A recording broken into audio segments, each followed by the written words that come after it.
ช่ไหมตรงนั้นลึกจังมากเดี๋ยวต้องเจาะเลือดดู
เนเจอร์เหรอ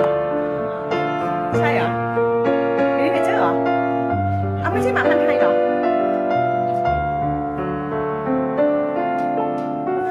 ถ้ามินิเนเจอร์หายเรียนเองแล้ว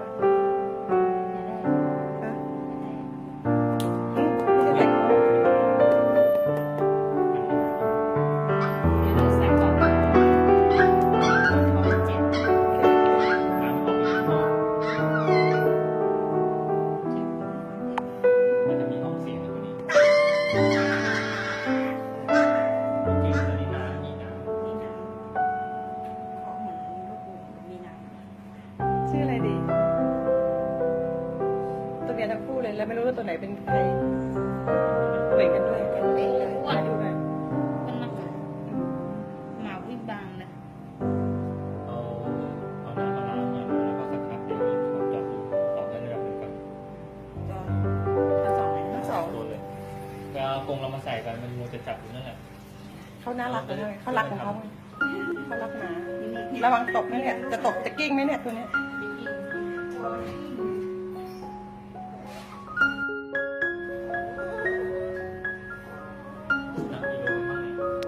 2.5ตัวหนึ่งดักน้ำมากกว่าโอ้ เก็บไปนี่อันนี้2.3หนูวันนี้ลูกหนูกัดปะเนี่ยกัดไหมเจ็ดแล้วกลับมีเจ็ดไม่กลับอ๋อน่าสงสารทนหน่อยลูกทนหน่อยทนหน่อยทนหน่อยไม่เป็นไร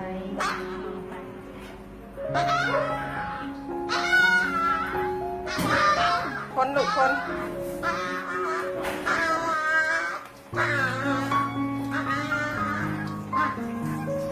ไม่อยากได้ยินเสียงเลยเขาแสบปะ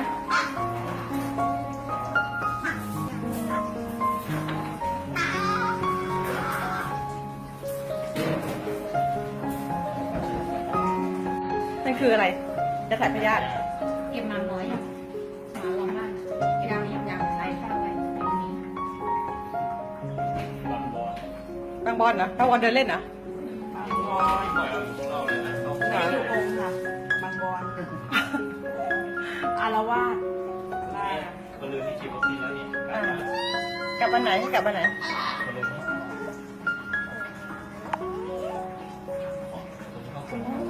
เอาจากไหนคะอันนี้เขาตกเจาะเลือดเจาะเลือดอะไรนักหนาเนี่ย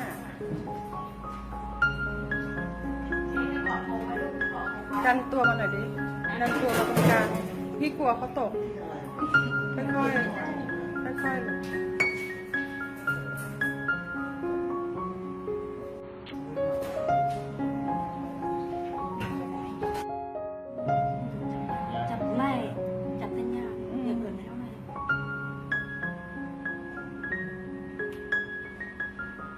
ส้นขึ้นอยู่ตรงนี้นี่อย่าปล่อยสิจับไหมอย่าปล่อยนี่ไปจี้ทำถูกแล้ว เมื่อกี้มันเจ็บไหมคะ เส้นอยู่นี่เลย ค่ะ ยังชัดอยู่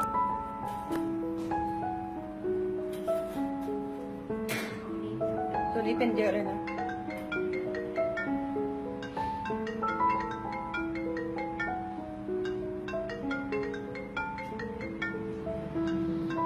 ปล่อยจับด้านบนสูงนี่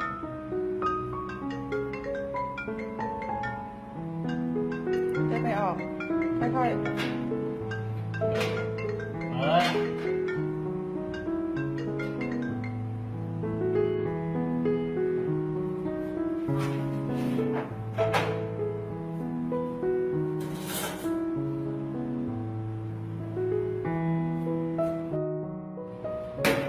วัดอุณหภูมิเท่าไหร่ ๆ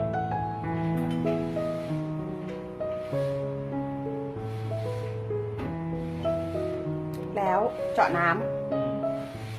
หยอดเลือดให้น้ำเกลือ น้ำนี่เจาะตอนไหน ตอนนี้เลย ใช่ดูหายใจยาก ใช่เลยเขาอึดอัดเนี่ยขนาดหมออ้วนหมอยังลดพุงเลย เราจะเอาอะไรจบเนี่ย สลิง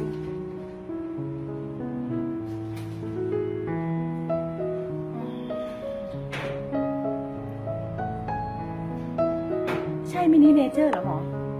ว่าน่าจะใช่นะ ดูขามันเล็กนิดเดียวเอง มันไม่ใช่ลูกหมาไอ้เห็บกระโดดที่เดียเลย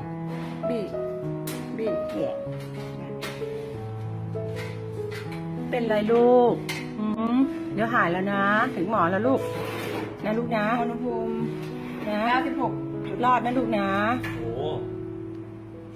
อุณหภูมิไม่ขึ้นอีก เขาไม่ขึ้นด้วย เข้าตู้อบ น้ำเลยออกมาจากตัวหมดแล้ว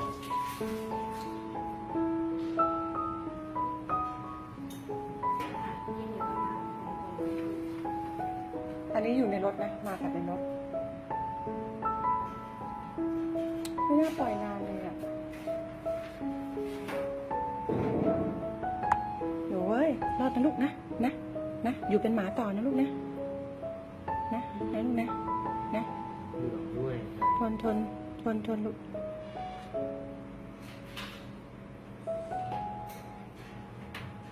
อันนี้มันเกิดจากอะไรอะหมอ ผมว่าน่าจะเกิดจากไข้เห็บแบบโปรตีนในเลือดต่ำหรือไม่ก็เป็นพยาธิด้วยจะดูจากตัวเหลืองแล้วก็เห็บเต็มหูมันมีการเอาเห็บออกเหมือนกันน่าจะเกิดจากไข้เห็บทำให้เลือดจาง ให้ท้องป่อง ก็เลือดจางโปรตีนในเลือดต่ำก็เลยทำให้น้ำออกมาจากเส้นเลือดนะอยู่ในช่องท้อง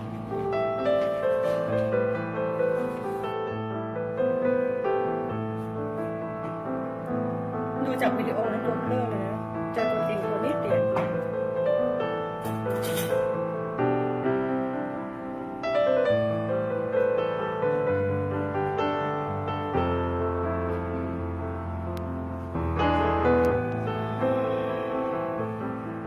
ลบกล่องมากหมอ สักพัก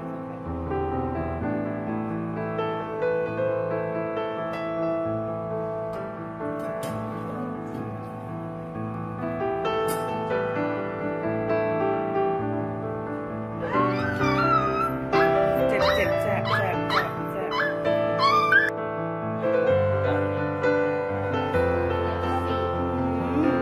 ตัวนี้ท้อง ปกติ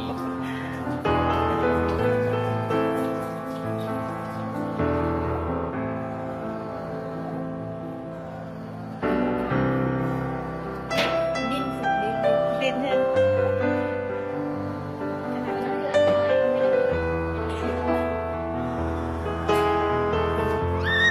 เดี๋ยวลูกเดี๋ยวไม่เจ็บไม่เจ็บ นี่น้ำไม่ออกนี่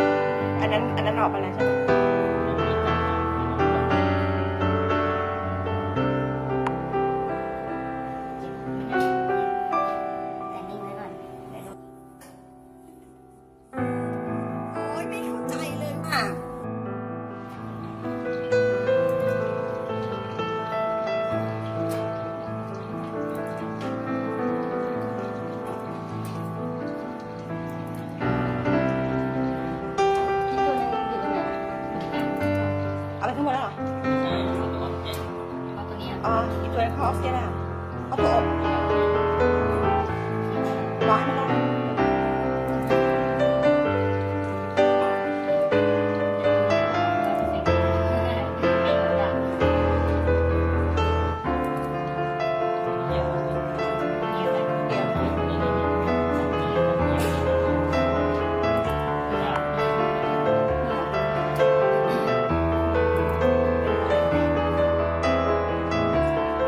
ตัวเล็กๆถ้าตัวเล็กๆเนี่ยเป็นหลังเช่นตัวนี้ท้องคมกว่าตัวเมื่อกี้แล้วก็เป็นแผลอีกต่างหาก แต่น้ำใสกว่าน้ำเดือดแล้วเพราะว่าตัวเหนียว เป็นกรรมพันธุ์ปะ น้ำนี่กินได้นะ น้ำกัน ใช่คล้ายๆน้ำตาล กินหมูให้หมอกิน นี่ไง ไม่ตาย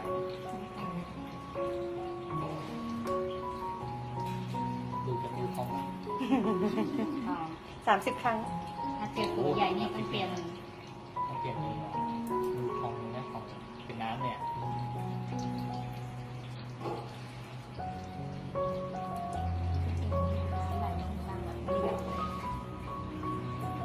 ถ่ายนานแล้วลงในคอมเมนต์ช้าถ่ายทีละหน่อย ตัวนี้ก็เริ่ม2.5เหมือนกัน สั่งขึ้นไปเอาเมาตัวที่ไม่เจ็บขา เดี๋ยว เดี๋ยวก่อนก็ถ่าย ไม่ต้อง เปลี่ยนใจ เปลี่ยนใจ เหมือนจะเปลี่ยนใจแล้วเนี่ยเหมือนขี้เกียจนะ มอมอยู่ข้างบนเหรออยู่ข้างบนถ้าคนเขาจะเอาเขาก็ยังไม่ติดต่อกลับมา ถูกเด็กหลอกไปส่งหมาแล้วก็ปิดโทรศัพท์บล็อกเฟซนี่เซ็งเลยหลายตัวเลยหมาคอก15 ตัวลูกหมาไปเก็บมาในป่า นี่ไงนะบอกเฟซเลยอ่ะหลอกให้ไปรับ ให้ไปส่ง เอาลูกไปส่ง เอาหมาไปส่ง เอาลูกหมาไปส่ง ไปส่งบ้านหนูที่รับรองค่ะแต่บ้านสวนเดียวกันดิน สวนเฝ้าสวน พวกพาลงวิตะ ตัวนี้เห็บเยอะมากเลย ตัวเมื่อกี้ก็เห็น นี่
แค่นี้เหรอ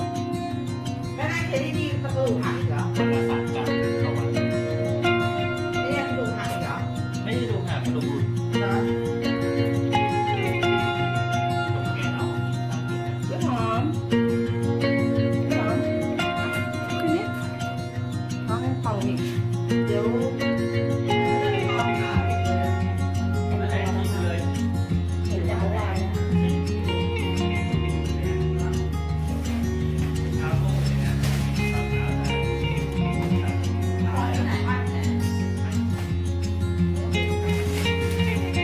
อา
เลยไปเลยไม่ต้องคอยพี่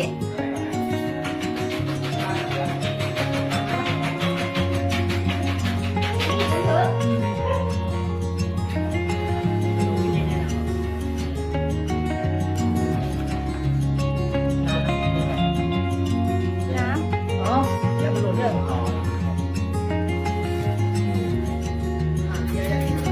นี่ครับ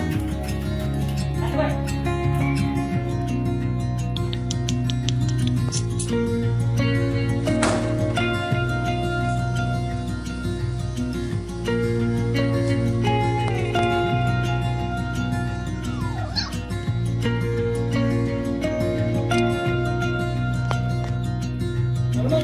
ออกมาเร็วเอาไก่มาลอกข้างนอก กินอีก ไก่มาลอกข้างนอกสิ นี่ เห็นไหมเห็นไหมน่ะตักกินจ้ะ เอาไก่มาลอกลูกจ้ะไม่ออก ไม่ยอมออกจากกรง พอตอนแรกเปลี่ยน เข้ากรง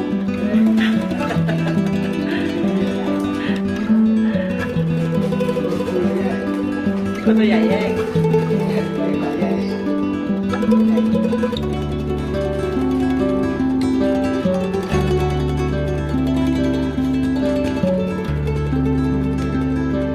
มา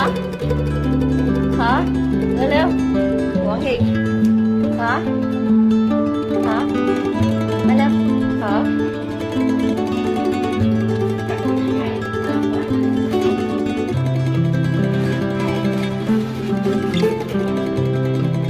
เคี่ยวไก่ต้มแห้งมาขอพี่บิ๊กขอสิ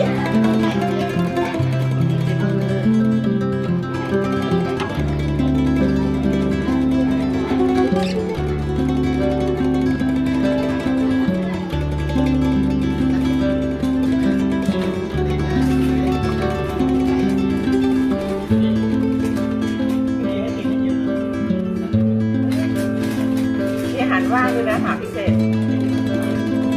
พิเศษ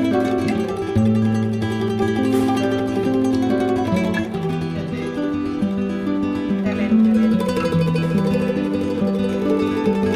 รถโกดังมีเราถ่ายวิดีโอแล้วแยกเลยแยกแยกได้ไหมแยกเลยครับตัวไม่หอม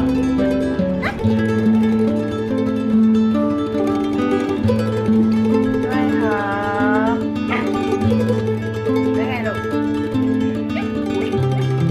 มีหาวด้วยนะไม่หอมเป็นไง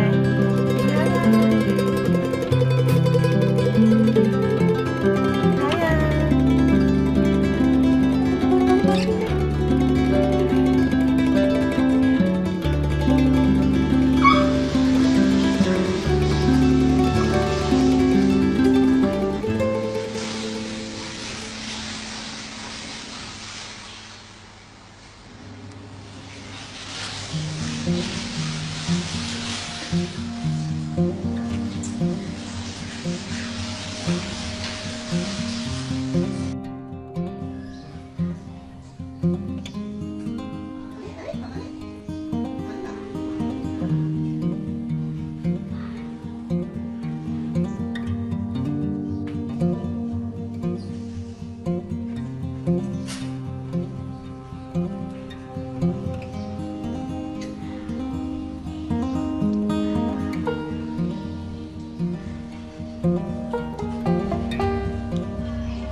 หมอแล้วก็จะโตอีกไหมเนี่ย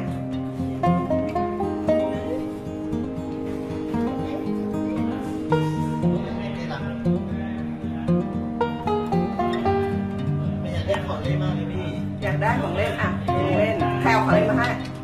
ของที่นี่แหละแต่มันแข็ง อ๋อเป็นหิน ใช่ที่ เอาไว้เอาตุ๊กตาผ้ามาให้ ใช่ใช่ ไม่รู้ อยากเล่นมาก ใครเอาของขวัญมาฝากไว้หอมบ้างไว้ ของเด็กเล่นตุ๊กตาผ้า ไม่มีอะไรเดียวไม่มีอะไรเดียว เหรอ ใช่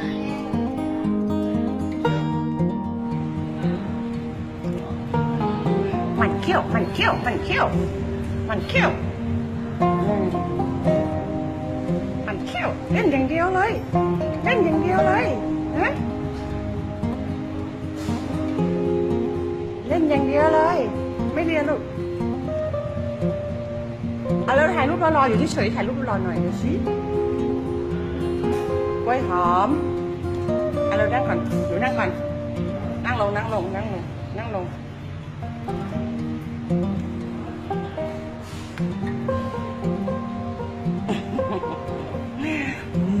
มันเขี้ยว มันเขี้ยว